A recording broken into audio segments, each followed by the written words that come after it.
Hello, and welcome to the Loveology podcast, where we talk about love and life with laughter. I'm Ashley. And I'm Jason. He's the carefree one. She's the serious one. And we're married.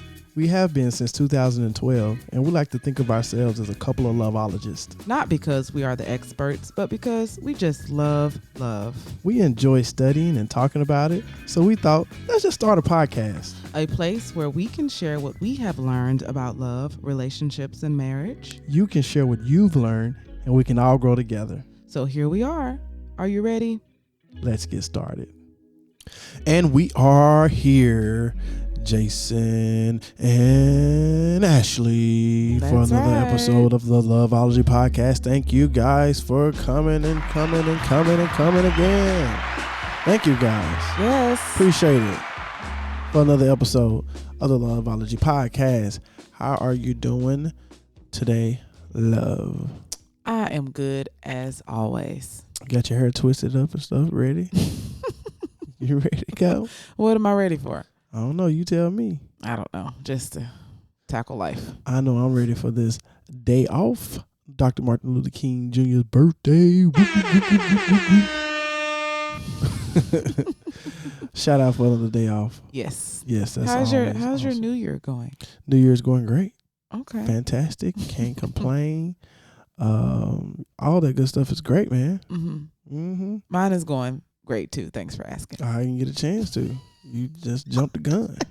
Man, you a quick asking questioner. Well, I am excited. Why are you excited? Because we are wrapping up. We wrapping this thing up. What is now a 5-part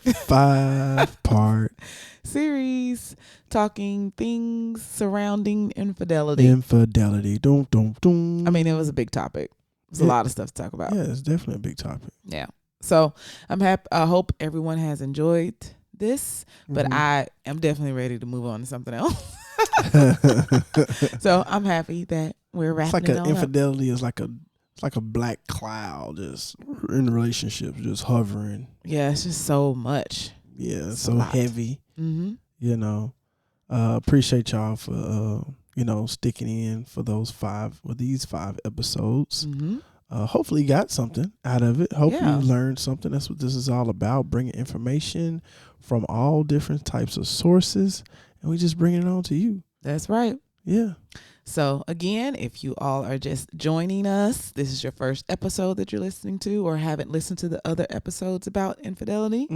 We base this series on a book by a psychotherapist who is based in... She sounds like she's crazy. in New York. Her name is Esther Perel. She became pretty popular a few years ago. She's written 2 books, and the book that we are talking about is called The State of Affairs, Rethinking Infidelity. And she talked about a lot of stuff. So it's been very interesting conversations. If you haven't heard the other episodes, go check those out. Check them out. But today we're going to be talking about open relationships. Open relationships. Oh. Why that sound effect? People can, some people wonder and dream about open relationships. Do you wonder and dream about open relationships? I do not. I love my closed relationship with a lock and key. Deadbolt. Yes, I do too. But this is definitely something that's happening in the world more and more. Well, in our society more and more. So, even though I am clearly biased, I do not understand, nor do I agree with open relationships. I can put my open relationship hat on.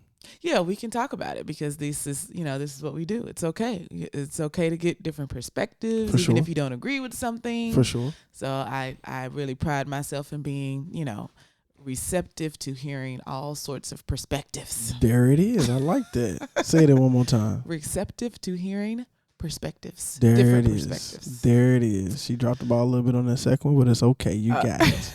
But before we dive into it, okay, I do want to just give a shout out to all of our listeners, because last week we did our second highest week as far as active was it unique downloads, right? So y'all out here listening to yes, us. it was the Hey. second best week of all time. So I appreciate it. Clap your hands, pat your back. Cool down those ears because they're smoking. And if you get a chance, don't forget to go to loveologypodcast.com so you can check out some of our merchandise, sweaters, hats, t-shirts, all types of stuff. Check it out. Don't forget. Also, if you learn something from this podcast, please do me a favor. Do us a favor. Do people around you a favor. Share the love. You can go ahead and go to Facebook, Instagram, Twitter. Tell people about the Loveology podcast. Only if you got something from it. If you feel like this is something positive, if you feel like this can help someone in your family, in your friends list, whatever, just make a quick little post and hit share. If you don't mind, share it on your timeline. It costs you $3.99. So do that for us. Oh, you added another rhyme in there. If you don't mind, share it on your timeline. It costs you $3.99. You hear me? I see you. Uh-huh. Dropping what? What you got a little excited over there, huh? Not really. But. Okay. All right. So yes, please share us on the timeline. This is how we get the word out. So just share it on your social media. Letting people know about the Loveology podcast. Absolutely. Let's get right into it. Okay. And also, I forgot to mention that we are going to be talking about open relationships, and also what happens after people experience an affair in their relationship and then they decide to stay together. Oh, wow. So Esther categorizes them into like 3 different categories, and so we're going to go through that too. Let's get it going. All right. So open relationships. Let's get it on. Who is that? Like which UFC wrestler is that? You know? Okay.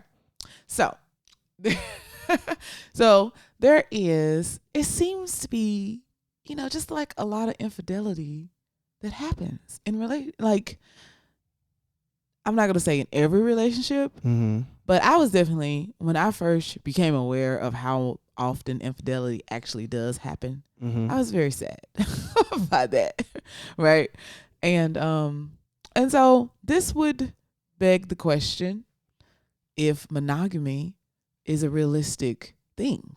Is it something that that we are naturally able to do, or are we trying to force a square peg in a round hole? You know what I mean? Right. Like, it's not something that we do naturally. Monogamy.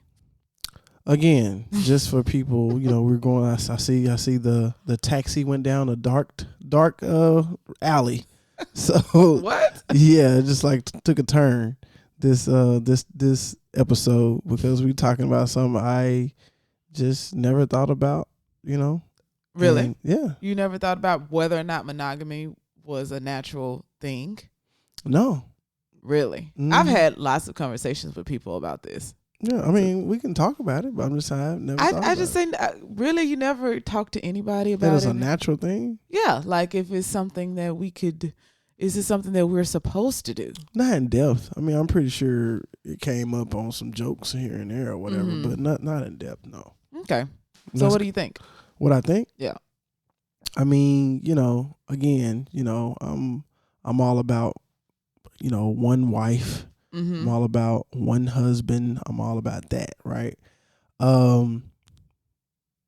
It's pretty much with any topic. You get the facts, and then it's almost to the point. It's like it's to each his own. If that works for you, go for it. So okay, yeah. But no opinion. I mean, okay, you said that, but you're just telling us what your belief is, and then basically whatever anyone else wants to do, whatever, right? But just the question of, are we naturally monogamous?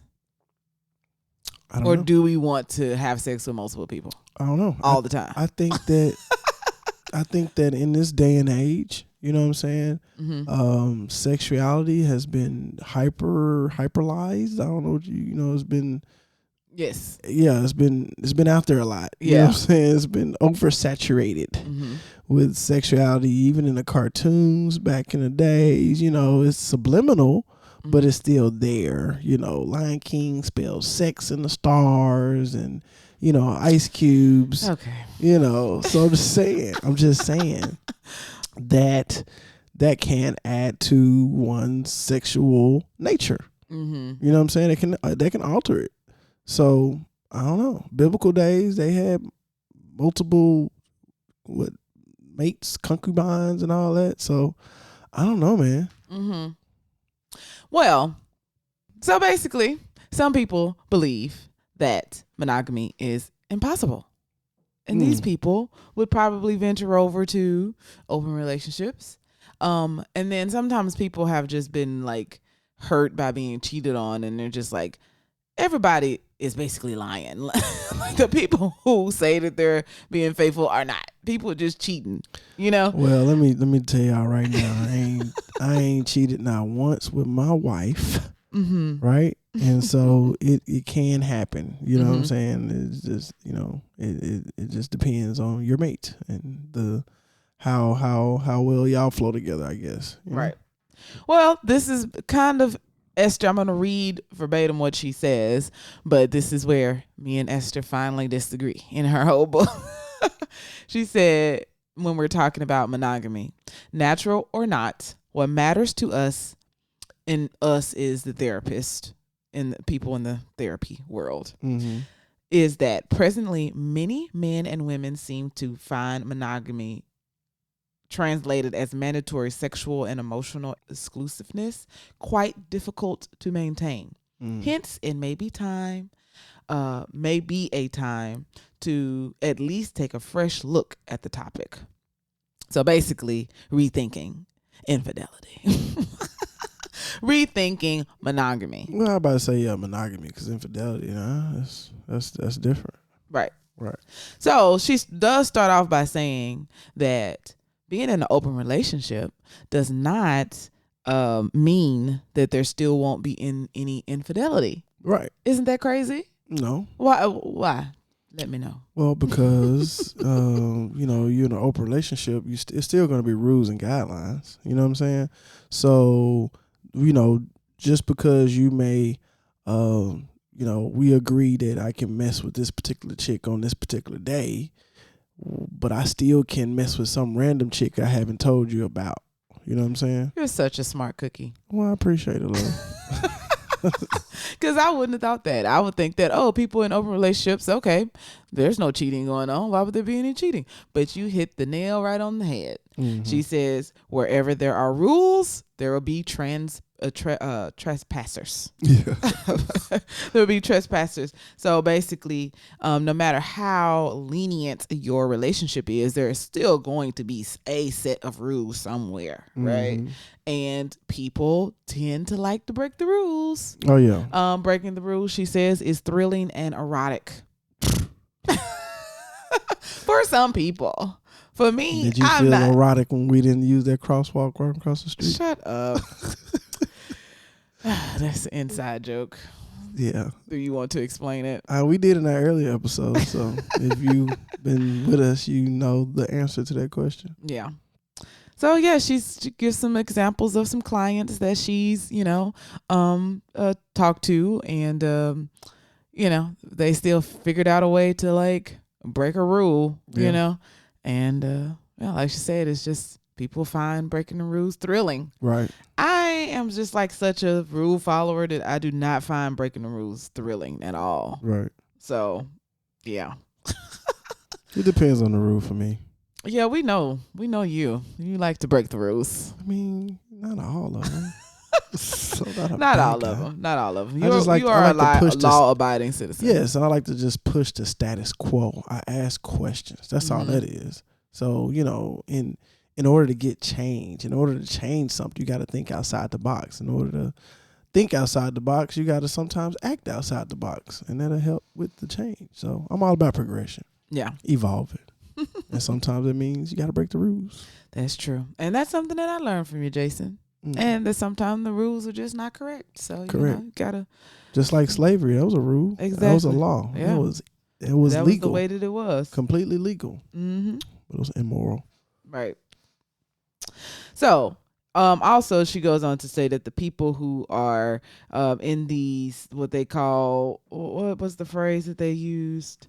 Consensual non-monogamous. Say it again. Consensual non-monogamy. Okay. Talk to me. What does that mean? An open relationship. Okay. You consent to not being monogamous. Right. You're monogamish. So you may have like the emotional monogamy. Mm-hmm. But sexually, you go explore different things, which, I already know Jason would never. Jason don't even want me to be in a movie kissing anybody else. We've talked about this before. Several times. Because it's just funny. I mean, I don't know how I would feel about you kissing somebody in a movie, but exactly. I'm just like, if the money... Again. I've been in movies. You've been an extra in one movie. You guys, no, Jason? Not true. What? I've been in movies. No, a real movie? Movies are movies. A movie that... What other movies have you been in? I'm just saying, at the end of the day, these scenes last a long time. That one kiss that you see on the silver screen could be 45 kisses.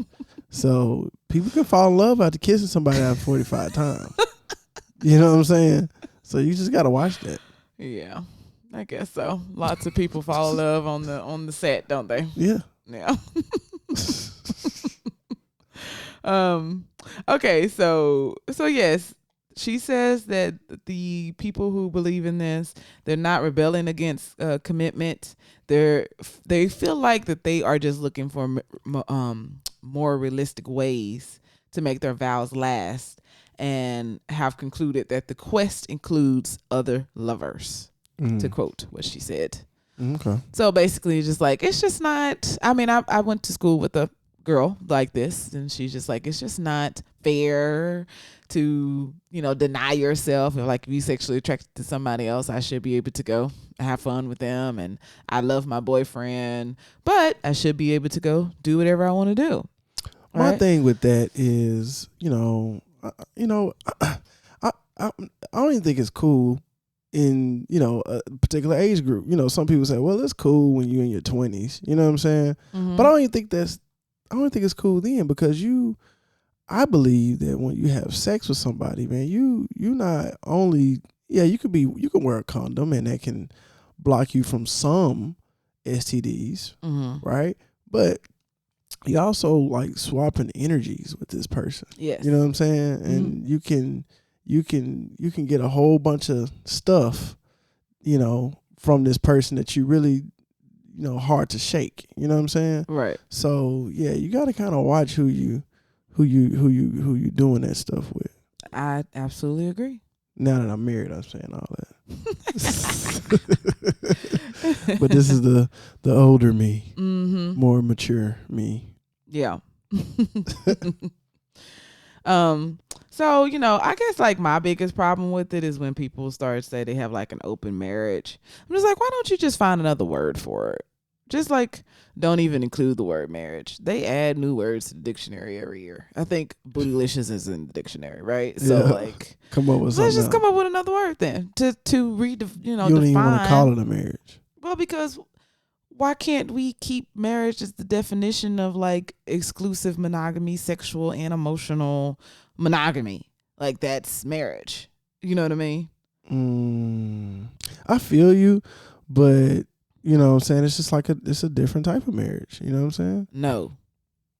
Okay.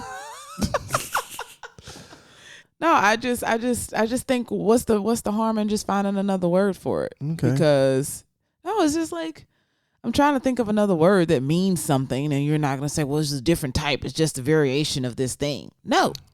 We'll dog eat and come back to it. Just get a new word. Anyways. I like consensual non-monogamy. You know what I mean? Yeah. Okay, that describes it. That's too many words. You need something quicker. By the time the jaw's gonna be hurting by the time they say all that.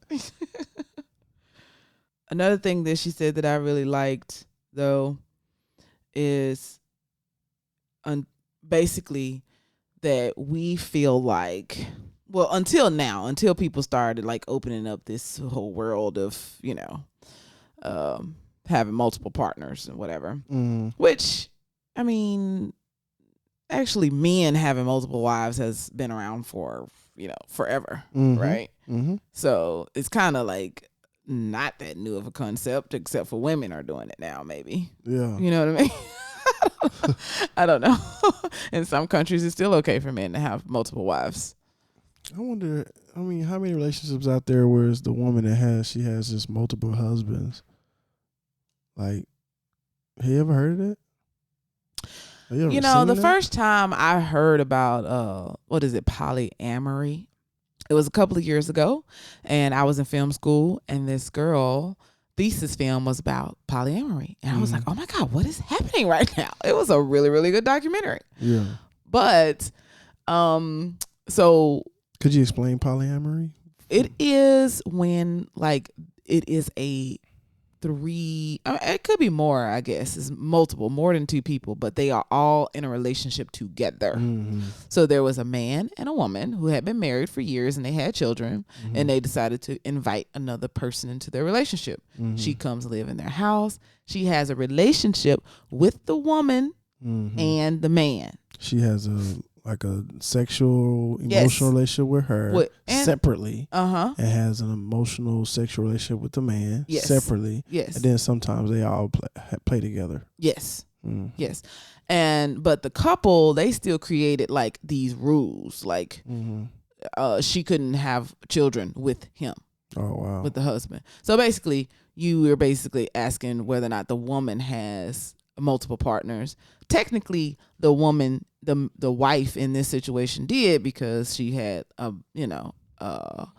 homosexual relationship with the girl. Yeah, it's a girlfriend though.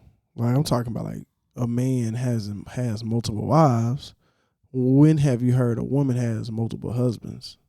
You know what I'm saying? I've seen some stuff. She didn't have husbands. Yeah, husbands. Oh, well, no, I haven't seen that. But I've seen a woman with two boyfriends. Husband. Yeah. So, which, I was going to say this later, but like after watching that documentary, I was like, who has time for this stuff? Right. Like, this is a lot, because they ended up getting mad at each other. Like, the two women broke up, but the wife was saying, oh, she has a separate relationship with my husband, and he loves her. So just because she and I aren't seeing eye to eye right now doesn't mean that they shouldn't continue their relationship. And then now the two of them, now her husband and this girl, the third girl, is skipping around eating ice cream, taking the children Halloween trick-or-treating, and leaving the wife out, and those are her kids. You see what I'm saying? Yeah, it's a lot going on. This is too much. I said, oh no, me and Jason, we good with our old-fashioned just the two of us. Yeah. Yeah, it's crazy. It's a lot going on. I feel kind of sorry for these kids. You know what I'm saying? I guess our parents said the same thing about us. Probably. And each generation is just getting worse and worse. It just depends. Some people would say this is not worse. The people who don't believe in monogamy, because also something that she was discussing is like, it's just so confusing. That's all. Well, it's like, well, it may be coming from a generation of kids that have gone through divorce. And or their parents cheated on one another, and it was just like, what are we doing? This is not like realistic. People cheat all the time, and this is just like not realistic. So they feel like that they are like the quote that I just read. It's like they are trying to figure out a way to make their vows work, and they feel like bringing another lover in there will help. Yeah.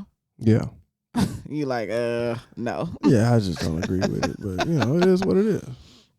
Okay, so she said another quote that I thought we should talk about, but it says, until now, monogamy has been the default setting, and it sits on the premise, however unrealistic, that if you truly love someone, you should no longer be attracted to others.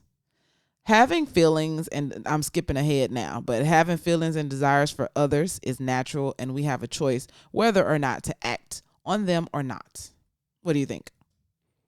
Yeah, I guess. Yeah, you have a choice. Yeah, because I think so. Basically, Jason, if you became attracted to somebody, I do not want to know.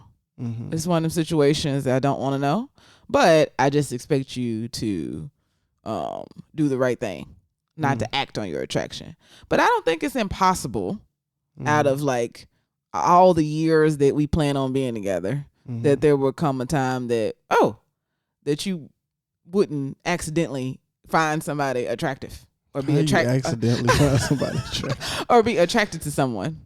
I mean, of course. I mean, because I'm a man and there's women out there. Just like you are a woman and there's men. You are attracted to the opposite sex. That's how you set up, right? Yeah. Uh-huh. So, you're not purposely, you're not looking for somebody. Right. But you might say, oh, she's put together very nice. What about on an emotional level? You started spending some time, like as a coworker, you started spending time with them, and then you find yourself emotionally attracted to them too. I mean, you know what I'm saying? It's just certain information that, they shouldn't know, right? Mm-hmm. To even like it's on you to keep that information within the walls of your marriage. Mm-hmm. When you start leaking information that can be near and dear to you, and then they can react to that, that coworker, so to speak, can react to that information, then that's when you open up the doors to fall in, I guess, emotional attraction. Mm-hmm. But if I'm not talking about anything sexual, if I'm not talking about anything, super deep, it's I think it'd be kind of hard for me to fall in love or fall, just have some type of be emotionally tied to someone like that, because I'm not sharing my deep, dark stuff. Right. You know what I'm saying? Sharing that with me. Yeah. Okay. Yeah. That makes sense a little bit? Yeah, makes perfect sense. So point is that I think that, it is unrealistic for people to think, especially if you're married and you plan on being together until you die, that there will never be a time that your spouse may find someone attractive or be attracted to them. Mm-hmm. And I like I said, I don't want to know about it though. Mm-hmm. I don't want to know about it. I just want you to know inside that once you realize that you are attracted to someone, that you need to remove yourself from that situation, or from, that is what I would do. So what if let's just get a scenario. What if I was attracted, or let's say a significant other or somebody else, right? Yeah, was attracted, right? Because it's getting weird. Well, what if that person's attracted to their boss? Would you want them to quit their job? Yes. Just boom, just like that. Yeah. I don't play with fire. What if we don't play with fire? What if it was what if they getting paid, like $200,000 a year? No, same reason why you don't want me kissing nobody in a movie. But kissing and just, knowing that, okay, I'm attracted to this particular person, that's two totally different things. Is the person attracted to you? Or is in that situation, is there a mutual attraction? Let's just say no, because we're just talking about initial, I'm attracted to this person. I find myself attracted to my boss or whatever. You know what I'm saying? But listen, I've seen two people meet for the first time, and it was very, very clear that they was attracted to each other. Mm-hmm. And it was clear to both of them that they were attracted to each other. Mm. So I'm saying, I think that at that point you just gotta, I mean, because I don't think it's, unless you feel like you just finna do something with that person, I think you got to just put your big boy pants on and put your big girl pants on and have a conversation. Say, hey, this is what it is. Obviously, I'm finding you attractive. Obviously, you finding me attractive. But, we just can't be that irresponsible. I got this, that. You got this, and that. Let's just keep it professional and let's move on. Let's get past this. Some people can't do that. I tell you what, though, I saw a movie. I can't remember the name of it. And it was actually, this is a movie where, what's that guy? The guy who played, we were just watching a movie with the dude who played in Incredible Hulk. Yeah. And the same actor was in this movie with, I think her name is Keira Knightley or something. And you don't know who that is, do you? No. Anyways, she was a singer and an artist, and he was like a manager or something, a producer or something that was kind of like hard on his luck. And he found her, and he's gonna work with her to make some great music. Right? They were attracted to each other, but he was like separated, getting ready to get divorced, or was already divorced from his wife. And I don't know. Sorry if it's a spoiler for anybody who's curious about this movie. Ain't nobody watching that movie. But I watched it and I liked it. And what really stood out to me. Spoiler alert for this movie, whatever it's called. We don't know the name of it. Don't worry about it. You're probably not going to watch it. But what I really liked about this movie is that they were attracted to each other, right? But they just chose not to act on it. You don't got to act on every attraction just because you're attracted to somebody. Exactly. Doesn't mean that you're supposed to act on it. So, so he ended up getting back with his wife, and they continued to be friends. So kind of like what you're saying, it's like, I guess that those be some of the best friendships. If you like can get past that, get past it, be mature about it, man, and because you have similar spirits or something. You know what I'm saying? Kindred spirit or whatever they call it. Like, you could be really cool with that person. You know what I'm saying? If you can get past that immature stage, you know what I mean? And you can y'all be able to click and move, and you can be able to bounce ideas. I just think it'll be cool. But you gotta get past that. But I don't want to play with fire either. But I'm just saying, it'll be a cool friendship if you can get past it. Yeah. Okay. Cool. But yeah, I think people do. I wanted to bring that up because I do think that people feel like, oh, my spouse is never supposed to be attracted to anybody ever for as long as we live. Like, I am their everything all the time. And I'm just like, yeah, it's possible. Yeah. It's possible. Just don't act on that. Yeah. Just don't act on it. Yeah. And not in the least bit. Right. Get yourself together. Right. Suck it up, Suck it up, buttercup. Get yourself together and keep it moving. That's I don't know why you looking at me so hard. I'm just making sure you know. And look, I already know what it is. Yeah. You hear me? Yeah, okay, good. But some of these like examples that she was giving about with some of these people and the type of open relationships that they would have. Like this one man wanted his wife to have sex with other people, and he watched. Yeah. I said, see, I don't understand that. That's a lot going on. And then eventually, like, they started playing with this, and then eventually, I think she said that his wife would get a hotel room with another man, and he would get a room right next to it so he can hear. And then she would leave that room and come back to her husband. Y'all doing too much. Weird. It's awkward. Y'all are doing too much for me. It is what it is. Whatever floats your boat, man. If you like it, I love it. Yes.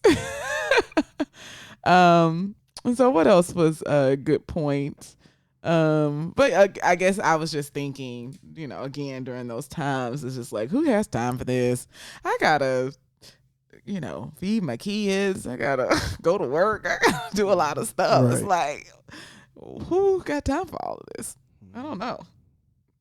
Give me some of y'all time.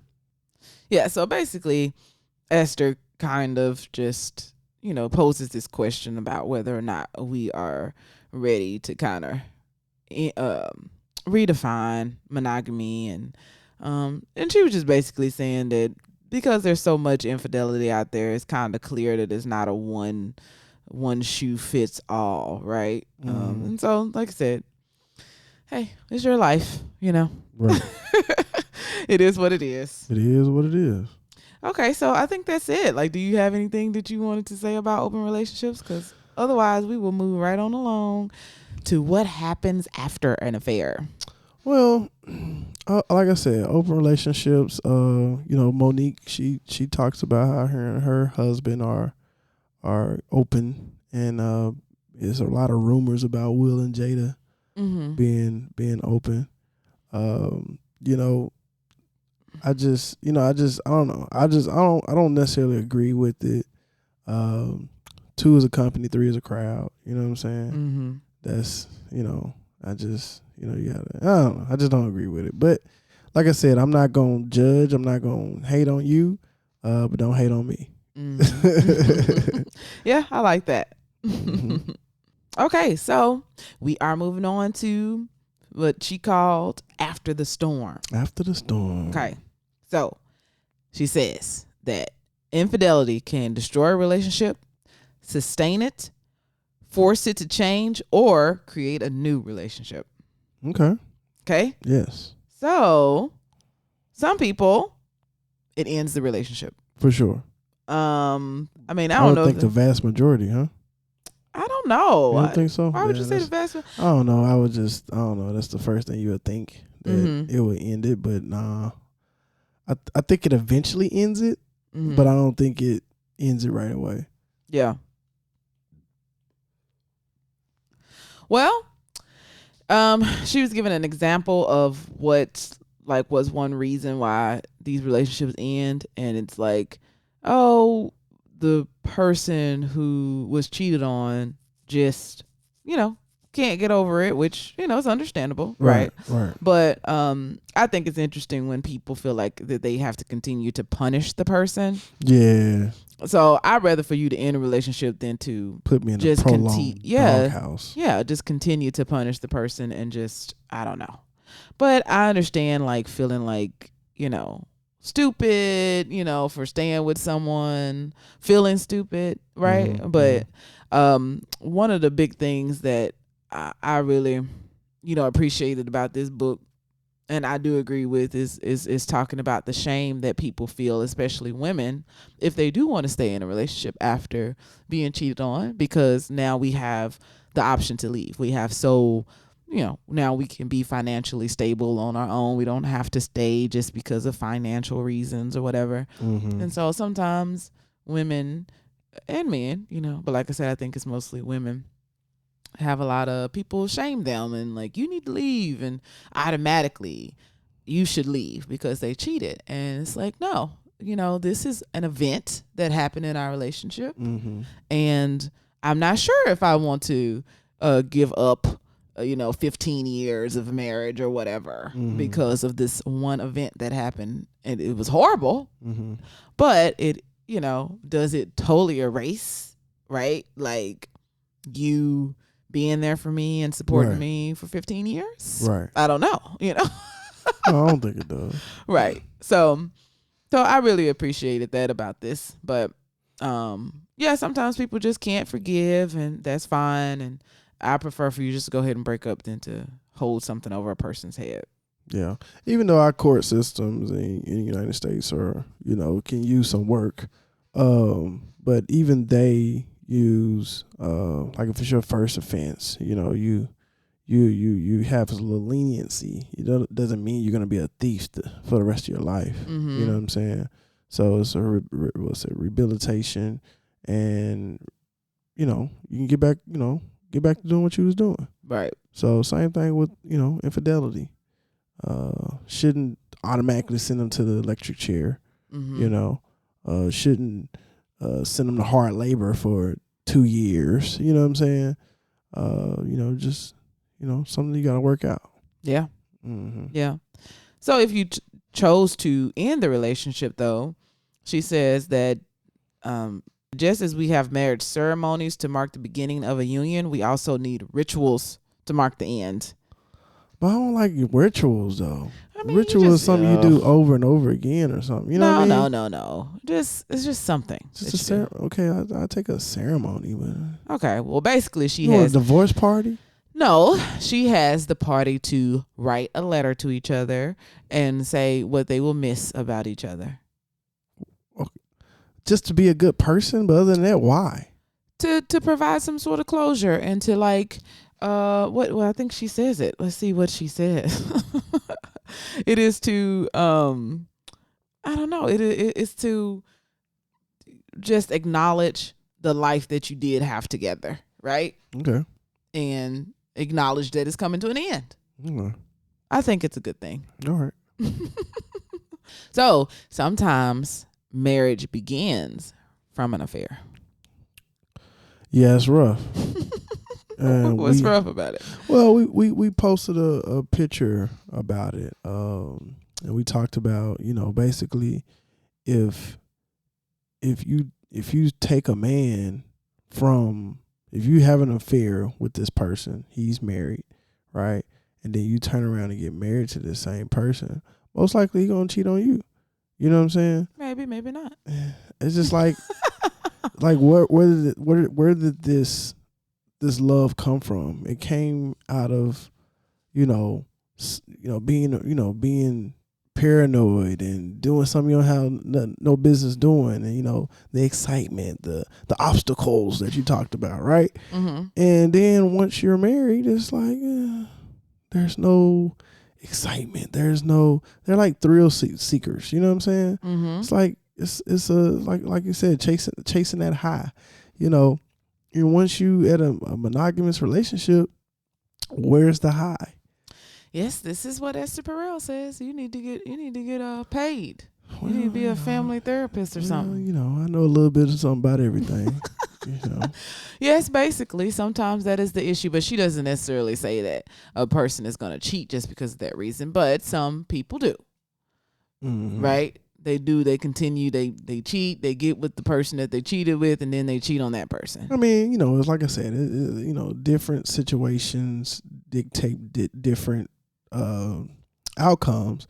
So I'm not going to just say blanket approach. I'm not going to put a blanket approach to all of that. But for the most part, especially if y'all been cheating with each other for a long period of time, man, I don't know. You know what I'm saying? But it just depends. It depends, because he could be, done, but she could have, his wife could have been doing him bad some type of way, and I don't know. Just it could be a lot of different scenarios, but yeah, watch out if you're cheating with the guy. Watch out. Right. Well, this was an interesting point about if both people are married and you're having an affair, when you decide to break up with your wife or husband and get together with your affair buddy,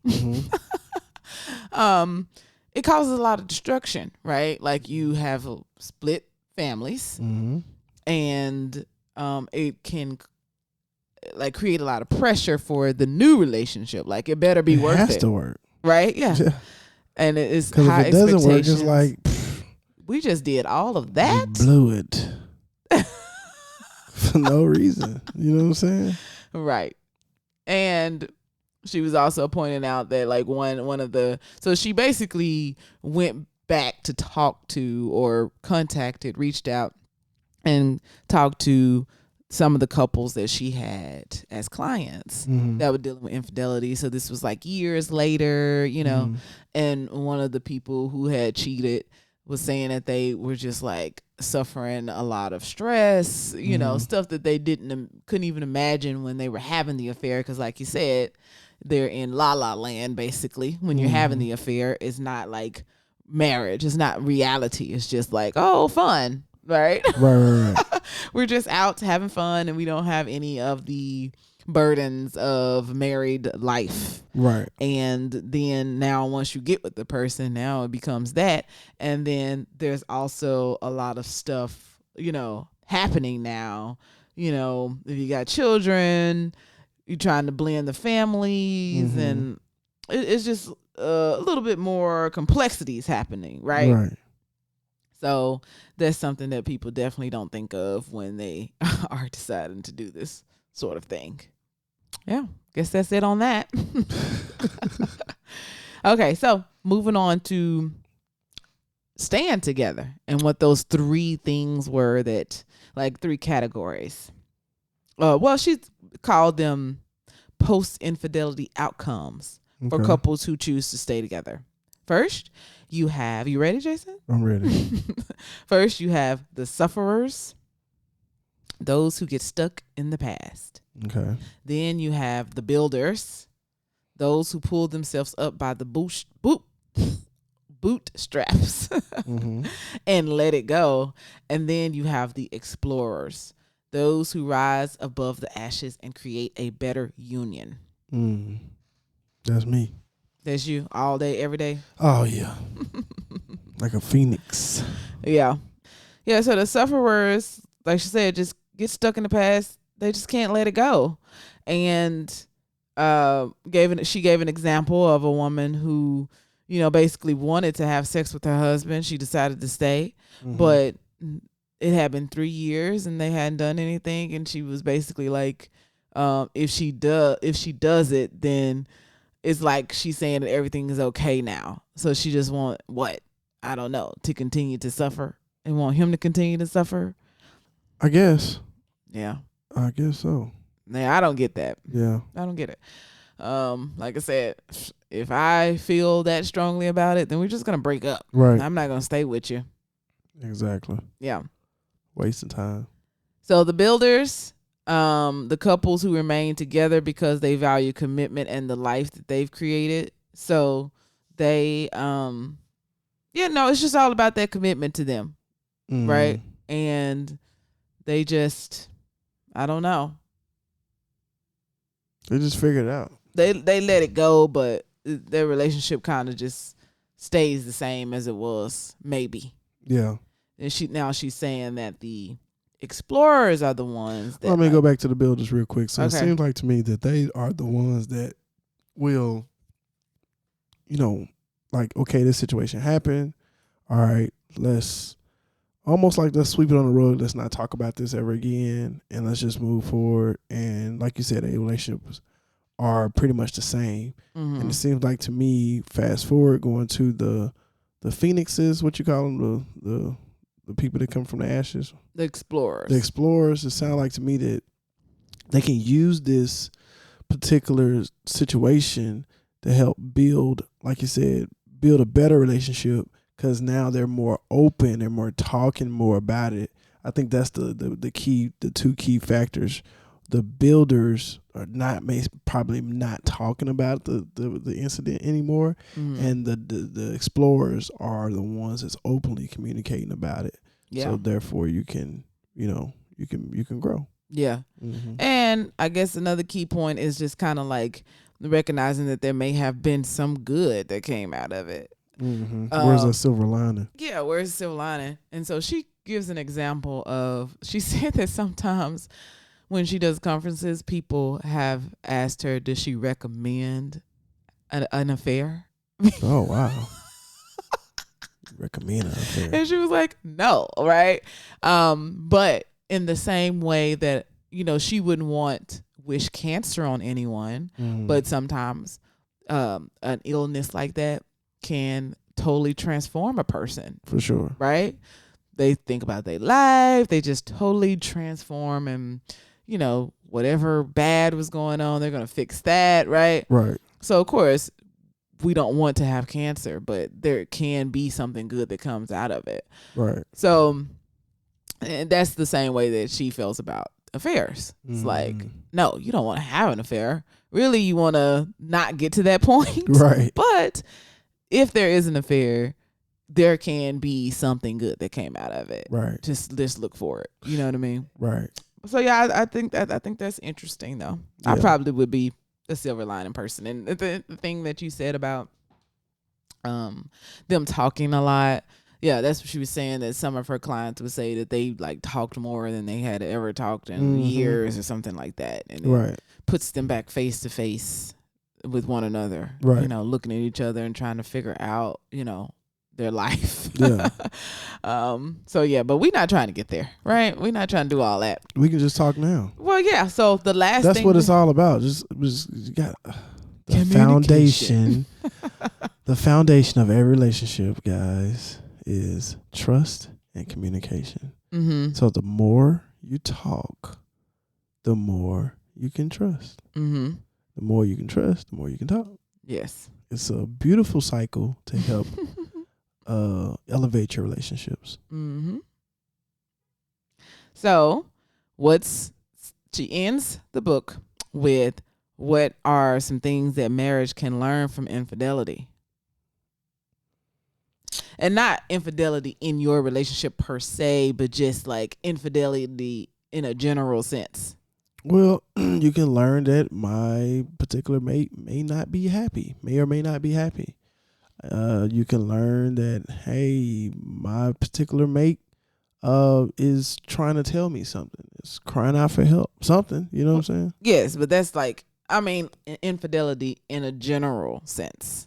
I thought it was being general. No, you talking about relationship specific. How can you have infidelity if you're not in a relationship? Well, she just means like the things that draws people to infidelity. Yeah. So let me go. Excitement. On. Yeah. How can we steal from infidelity, basically? Yeah. Like the things that make people commit, this thing. Yeah, you basically got to switch it up. Go ahead, though. Yes. So one thing is that a lot of times she says that people are affair proofing their relationship, which means that they're doing everything together. They're monitoring each other. They can't have friends with the opposite sex, just me and you, and just tight, right? Mm-hmm. That is worse than giving your partner some freedom. Right. So that's one thing. It's like, don't try to affair proof your relationship. Because like I said, going back to what my grandma would always say, if a man wants to cheat, he's going to cheat. There's nothing that you can do. You know what I mean? No, you're saying that you don't want your significant other talking to other people like they gotta like the opposite sex. They can't have a semi deep conversation with them. Mm-hmm. Or just can't talk to them at all at work. Like some people just like new. Can't have no friends of the opposite sex. So they gotta pretty much just black out half of the population, over half. Well, no, I think it's more women than men. Yes. Yeah, in the United States. So for you, it would be more than half. Yeah, I got. So I'm just gonna block out more than half. Like, okay, what about the knowledge that I can get from women, right? What about just all types of information? Like, I can learn from women. So a woman can be my mentor, right? And I'm just gonna block them out, right? Like, nah, yeah. You're losing. Yeah. So when I was reading this, I was thinking about how when some parents are very, very strict and very controlling of their children, what do they normally do? They wild out as soon as they get to college. They rebel. And I, on the other hand, like, I was a nerd, but I had like a lot of freedom. Right. When I turned 16, we'll say that. Yeah. But I didn't my grandmother, I had freedom. Yeah. And it was just a trust to know that I was going to do the right thing.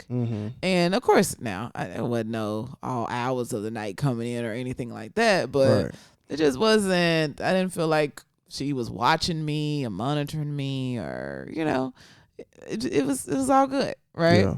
So I think part of that too is where we grew up, because now that we're here in LA, I don't think you would have that much freedom if we was in a different environment.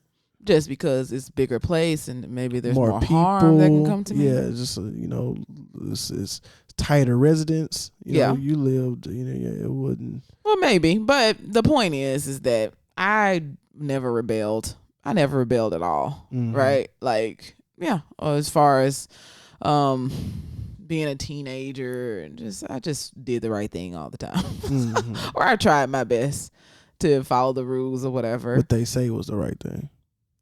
Yeah. I mean, like not skipping school, and Right. I was where I said I was going to be. If I told her I was going to the game, I was at the game. I wasn't doing anything else. Right. So, I think it's kind of like the same thing. Nobody wants to be controlled. Mm-hmm. Nobody wants to be controlled. So even your partner definitely doesn't want to be controlled. So if you just have all these rules, I don't know. It seems like it does make it a better chance of something going wrong, because you're putting so much rules and restrictions on your person. Right. You know? Do you think some couples need those rules and restrictions though? Yes, I think that, maybe depending on your age, right? Mm-hmm. Maturity level. Mm-hmm. And then, some couples are not able to have friends of the opposite sex. Mm-hmm. But there has to be like a good reason, and not just the refusal. Like if, I've never minded my boyfriends having friends of the opposite sex, because I've always had friends of the opposite sex. Mm-hmm. But if they gave me a reason, like with my ex, I met a girl that I was like, she likes you. You can't talk to her anymore. Dang. I didn't say that, but basically, like, I don't want you talking to her anymore. She likes you. And I actually hope that you would respect that, right? Yeah. You would, right? Yes. I would too. So wrapping this up, some other points is that basically, I think when we started this series, I said my phrase that I like to say, which is anybody is capable of anything given the right circumstances. Mm-hmm. And, just understanding that it is possible. Anything is possible. Mm-hmm. Something bad can happen. I don't believe Jason would cheat on me, but is it impossible? No. I would never say, oh, he would never do that. Mm-hmm. I just really believe that little saying that I have, I don't know what circumstances could drive him to that. What you think, Jason? What's little faith you have in me? Give me some mustard seed faith, please. I do. I have a lot of faith in you. Yeah. Does it hurt your feelings? No, it doesn't. I'm messing with you. Okay. I like your little saying. Yes. I mean, anything's possible. Okay. You know what I'm saying? So, I think that's just important. But understanding, I think like a fear of loss is an important thing in a relationship. Right. And understanding that, my partner is making a choice to be with me every day. Every single day. And it's not like a guarantee. So I think a lot of times when people get married, they get complacent. Yes. And that's not fair. It's like, no, they don't have to be here. Yes. And that's why they say continue to date your girl to keep them. Continue to date. So continue to do things to, make them interested in you. Yeah. So one of the last quotes that she has in the book is this: our partners do not belong to us. They are only on loan with an option to renew or not. Knowing that we can lose them does not have to undermine commitment. Rather, it mandates an active engagement that long-term couples often lose. The realization that our loved ones are forever elusive should jolt us out of complacency in the most positive sense. That was good. So basically everything we just said. Yeah, exactly. I think it's awesome. It's like just remembering never to take your partner for granted. Right. Don't treat them like any less than the gift that they are. Exactly. And you'll be all good. Exactly. And to wrap it all up. Wrap it up. As far as the things that we've been learning about infidelity, I think she wraps it up. Well, this is like the last sentence in the book, and I'll say this and then we're done. At their peak, affairs rarely lack imagination, nor do they lack desire, abundance of attention, romance, and playfulness, shared dreams, affection, passion, and endless curiosity. All these are natural ingredients found in the adulterous plot. Mm-hmm. They are also ingredients of thriving relationships. Yep. There it is. It is no accident that many of the most erotic couples lift their marital strategies directly from the infidelity playbook. So, yeah. So it's all for a quest of love. Yes. And all of these things, like these characteristics, like we want to play, we want romance, but you can have all those things with your partner. Right. You just have to put your energy into it. Gotta talk about it. Just got to do it. Gotta communicate. Yeah. Put the plays together. She said she couldn't give she gave examples of like some of the things that people do to keep the romance alive. Mm. And I like the one where it was saying if you don't have any money, it was a couple that, put the kids to bed and then they would get dressed up and do a date night at the house, and they called it going to the bar. Right. Get some drinks and kick it. Right. But they get dressed up, right? Right. And just pretend, Yeah, I think that's cool. Yeah, definitely getting dressed up, like whether it's putting on a suit or anything. I think that adds an element to it for sure. Definitely. Mm-hmm. Definitely. So, guys, get out there and play and have fun. Have fun, have some romance. My hubby brought me some flowers again. Yes.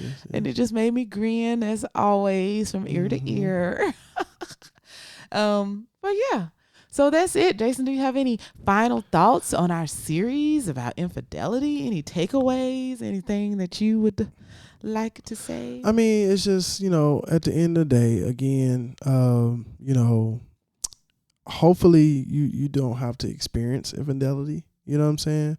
But unfortunately, most of us will, right? In our relationships. It's not the end of the world, right? Get an understanding of why your significant other did what they did, and have an open conversation. Don't look at it as thunder and lightning and bring down the house on them, but just get an understanding of why did it go this route, and then work on it if you want to. But it's definitely not the end of the world. You don't have to end the relationship.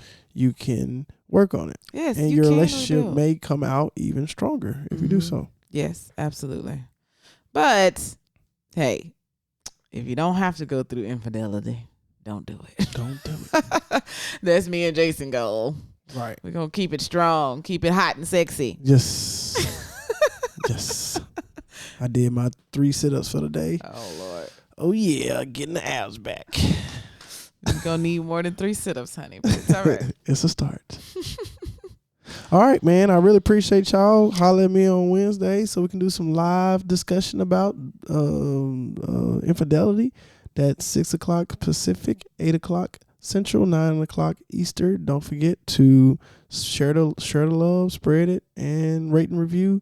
All that good stuff. Anything else, love? Shout out to Denmark. What up, Denmark? We were on the still on the charts. Oh yeah, on the charts for love and relationships, I think. Yes, in Denmark. Appreciate it for being we got like what was it, 16? It goes number 16? I think so. I think we were as high as 16. Yeah, appreciate it. We love the Loveology podcast. Love is international. Love is all over the place. Love is universal. Love is all. That's just what it is. Yes. Yes. And what it is not, then it is not. It is hate. Yes. So don't be a hater. Be a lover. Share the Loveology podcast. Love somebody and tell somebody that you love them. Anybody. Tell your people. Tell your mama. Tell your significant other. Tell somebody you love them. Mm-hmm. I love you, baby. Oh, I love you too. Thank you for being here. Same to you. All right, y'all. We're going to have to catch y'all later. Peace out. You've been listening to the Loveology podcast. Did you have fun with us today?